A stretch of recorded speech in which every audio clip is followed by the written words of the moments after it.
लाल सागर, Aiden की खाड़ी, बाबल मंडेप, हिंद महासागर और अब Cape of Good Hope international shipping के ये वो रूट हैं जिन पर यमन के आतंकी संगठन हूती का आतंक इस कदर फैला हुआ है कि दुनिया की अधिकतर कंपनियां अब इन रूटों पर अपने जहाजों को भेजने से डर रही हैं। यहां तक कि हिंद महासागर में भी हूती मालवाहक जहाजों और युद्धपोतों पर हमला हो रहा है।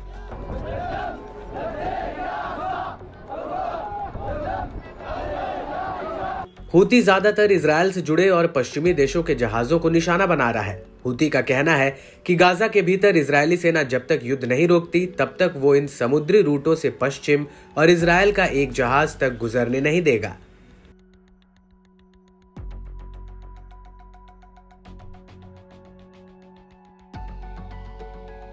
हालांकि हूती पर लगाम कसने के लिए अमेरिका की अगुवाई में यमन के भीतर हूती के कई ठिकानों पर एयर स्ट्राइक हुई थी, लेकिन हूती पर इन हमलों का कोई असर नहीं पड़ा।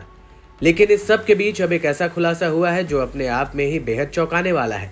दरअसल हूती की रूस और चीन से एक खुफिया डील हुई है जिसके तहत वो लाल सागर और अन्य समुद्री रास्तों में रूस और चीन के जहाजों के गुजरने पर उन पर हमला नहीं करेगा। इसको लेकर हूती के टॉप लीडर मोहम्मद अब्देल सलाम और रूस और चीन राजनयिकों के बीच ओमान में बातचीत हुई है। इस मीटिंग को लेकर न्यूज एजेंसी ब्लूमबर्ग ने इस मीटिंग से वाकिफ सूत्रों के हवाले से खबर दी। न्यूज एजेंसी का कहना है कि हूती के बाद इस वादे के बदले चीन और रूस उसे संयुक्त राष्ट्र में राजनीतिक समर्थन देंगे।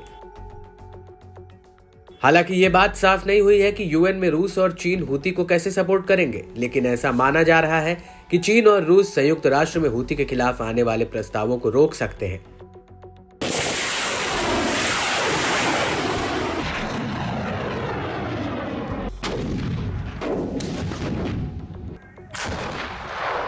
लेकिन सवाल ये उठता है कि आखिर रूस और चीन को हूती से ये डील क्यों करनी पड़ी।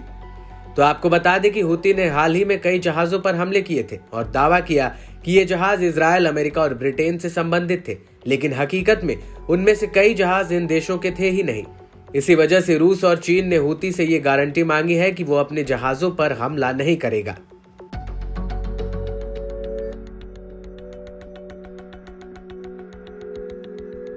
क्योंकि पिछले दिनों ने हूती ने ट्रू कॉन्फिडेंस नाम के एक मालवाहक जहाज पर हमला किया था और दावा किया था कि यह जहाज अमेरिकी कंपनी का था, लेकिन जांच में पता चला कि यह जहाज किसी गैर अमेरिकी कंपनी के अधीन था। और इसके अलावा जनवरी 2024 के अंत में हूती की एक मिसाइल यमन के समुद्री तट से गुजर रहे रूसी जहाज के पास गिरी थी, जिसके बाद हूती ने रूस के जहाजों पर हमला नहीं करने की बात कही थी।